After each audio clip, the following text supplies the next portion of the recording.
Привет, друзья! Приветствую вас на своем канале Мир техники. И сегодня у нас на обзоре автопрома Российской империи до 1917 года. Практически все советские книги, затрагивающие отечественную историю автопрома, начинали с утверждения, что до Великой Октябрьской социалистической революции автомобильной промышленности в России не было. Но это не так. Она была и даже могла конкурировать с лучшими зарубежными автомобилями. Давайте познакомимся с некоторыми из них. И первый автомобиль, который был выпущен в 1896 году, это Яковлев Фрезе. Инженеры первой самодвижущейся коляски планировали пустить ее в серийное производство. Однако смерть одного из них, Евгения Яковлева, поставила крест на затее. Его компаньоны почитали производство автомобилей делом перспективным и прекратили сотрудничество с фабрикой Фрезе. Тот был вынужден закупать двигатели за рубежом, а затем продал предприятие Русско-Балтийскому заводу, на котором стали выпускать первые серийные автомобили. Идея собрать и выпустить в России автомобиль пришла Фрезе и Яковлеву еще в 1893 году на выставке Чикаго. Там они увидели машину Карла Бенца, которая поразила их простой и эффективной конструкцией. Русские промышленники потратили 3 года для того, чтобы обойти патентные преграды и изобрести коляску на собственном ходу заново. Вес готовой модели составил 300 кг. Бензиновый двигатель заключал в себе 2 лошадиные силы, позволял проехать без дозаправок 10 часов и мог разгоняться до скорости в 21 км в час. Передач было всего 2 – вперед и режим холостого хода. Вскоре, через 3 года, в 1899 году, после появления первого бензинового двигателя, появился и первый электродвигатель, и первый электромобиль. Его создал Романов Ипполит Матвеевич, дворянин из Одессы. Так что Илон Маск не самый первый изобретатель электромобиля. Автомобиль Романова был гораздо быстрее, но и тяжелее автомобиля Яковлева Фрезе. Он разгонялся до 37 км в час при весе в 750 кг.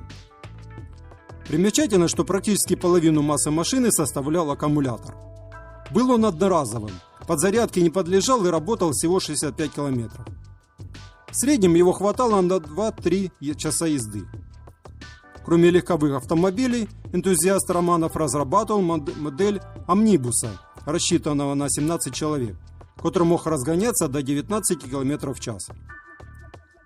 Увы, в серийное производство электромобилей Романова запущены не были. Инженер не смог найти финансовой поддержки в государстве, хотя и получил государственный заказ на 80 моделей. Но в Российской империи не только на бензине и электричестве ездили автомобили, но и на пару. Да не просто ездили, а по всем параметрам оставляли позади электрических бензиновых собратьев. Они казались современниками изящными, были сравнительно бесшумными и более быстрыми.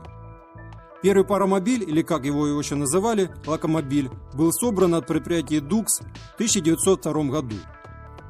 В двигателях локомобилей было от 6 до 40 лошадиных сил. Компания выпускала не только легковые автомобили, но также мотоциклеты, амнибусы, железнодорожные дрезины, аэросани. Гоночная модель Дукса могла развивать скорость до 140 км в час. Изобретателю-предпринимателю Юлию Меллеру, владеющей компанией Дукс, всего этого было недостаточно. И с 1910 года он начинает выпускать самолеты и дирижабли. Постепенно с развитием самолетостроения автомобильная составляющая предприятия отходит на второй план. А в 1918 году Дукс был национализирован и превращен в государственный авиационный завод номер 1. В том же году, 1902, в России появился и первый мотоцикл, который был назван «Россия». Собрал его промышленник Александр Лейтнер из Риги. Первый мотоцикл был не совсем мотоциклом, который мы привыкли видеть. Он был усовершенствованным велосипедом, оборудованным мотором. Мотор был объемом 62 кубических сантиметра, потреблял 3,5 литра топлива на 100 км пути и развивал максимальную скорость 40 км в час при 1,75 лошадиной силы. Стоил первый мотоцикл втрое дороже велосипеда – 450 рублей. Однако эта цена была в 10 раз ниже цены легкового авто. Недорогие Рено стоили 5000 рублей. Дешевизна в сравнении с легковыми автомобилями относительно. Ведь 450 рублей – это почти полугодовой доход россиянина со средним достатком. Поэтому торговля первыми мотоциклами шла очень вяло. По 10 единиц в год. И к 1908 году прекратилась совсем. В этом ролике я сделал обзор лишь 4 марок, которые положили начало становлению и росту автомобильной промышленности в Российской империи. В следующем ролике я познакомлю вас с еще 4 марками автомобилей, которые сыграли немаловажную роль. И если вам мой ролик понравился и был он полезен, ставьте лайки, подписывайтесь на мой канал. Всего хорошего, пока-пока.